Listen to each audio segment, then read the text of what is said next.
entend beaucoup parler de pénurie de main-d'œuvre dans les médias depuis quelques temps.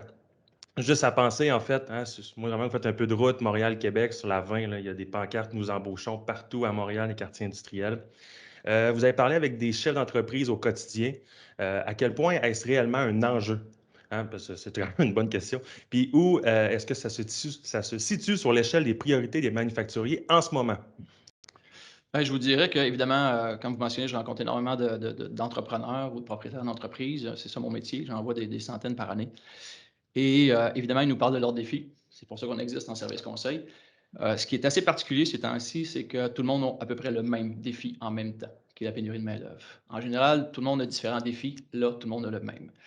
Heu, je dirais qu'à peu près là sur, si je prenais 100 de nos clients, il doit avoir environ 80 actuellement que c'est ce qui nous parle comme défi à relever. Puis le 20 restant, c'est pas parce qu'ils l'ont pas ou qu'ils l'auront pas, c'est souvent parce qu'on est en train de se redresser suite à une perte de volume due au COVID. Hmm. Fait que c'est une question de temps. Cette dynamique-là, c'est aujourd'hui incontestablement la priorité numéro un de tous les clients avec qui on travaille, parce qu'ils subissent les contre-coups, évidents. Donc j'étais, tu sais, juste par exemple, pour être très, très concret, la semaine passée, là, j'en ai 3 qui me viennent à l'esprit. Heu, 1 client, ça a pris, je pense, à peu près 2-3 ans à monter son quart de nuit. Plus capable de le faire vivre son quart de nuit. Obligé de fermer le quart de nuit par manque de personnel. Ça a l'air, les gens vont dire: «Ben, tu t'ajustes». Ouais, sauf que dans son domaine à lui, son produit avançait le jour, la nuit, le jour, la nuit, donc son délai de livraison est affecté énormément. OK. C'est une très grosse réorganisation. Ça, au même C'est principe, les majeur. machines qui marchent en continu, puis tu as un start-up time de 1 heure pour partir ta machine, puis là, tu vas Exact. arrêter ça à chaque soir. Même principe. Ouais. Ou encore là, justement, l'autre entreprise, similaire un peu à ce que tu mentionnes, travaillait sur 5 jours, donc avait des cycles de process sur 5 jours, doivent travailler sur 4 jours parce qu'ils ont pas assez de personnel pour être capable de rouler la 4e journée, donc le coût d'opération, énorme. Il Mais augmente. ça, c'est pas juste Québec, on parle beaucoup de Québec, mais qu'on soit en France, qu'on soit j'avais un autre client, lui, c'était au Mexique. Tu sais, on pense au Mexique, il y a du personnel, il y a du personnel, il y a du personnel.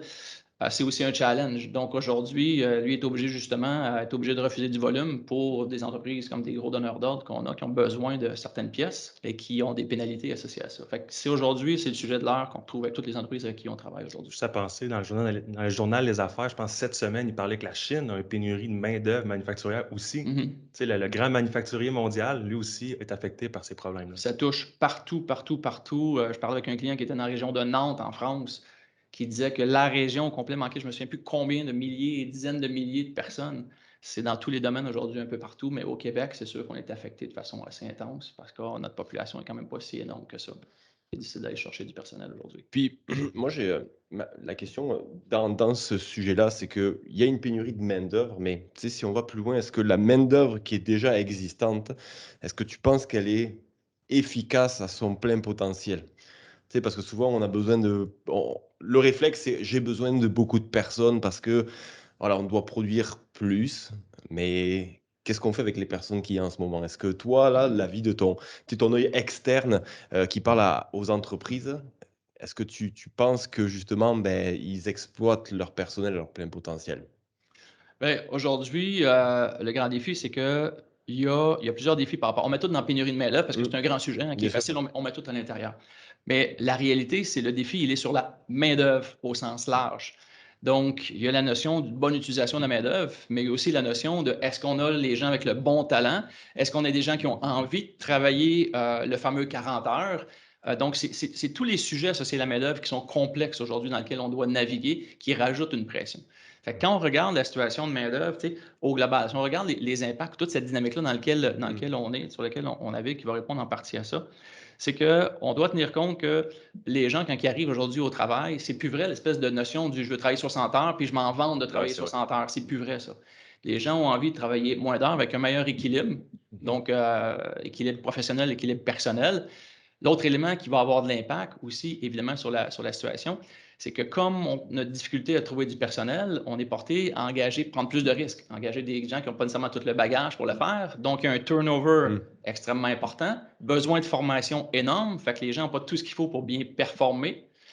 On va retrouver des gens aussi beaucoup avec la situation de COVID dans laquelle on est, qui est assez importante, où il y a beaucoup d'absentéisme, Ouais. que ce soit relié à des individus qui ont des problèmes de santé ou dans leur famille plus éloignée. L'enfant qui est à la garderie, puis qu'il faut qu'il Ça paraît retourne. pas, mais c'est énorme, toute la situation est directe. Fait qu'on a beaucoup plus de turnover, beaucoup plus d'absentéisme, beaucoup plus de personnes qui veulent réduire leurs heures, puis moins de gens nécessairement avec certains talents disponibles par rapport à ça. Fait qu'on se retrouve à avoir des équipes qu'on a de la difficulté justement à utiliser adéquatement pour être capable de réussir à tirer profit et générer de la performance.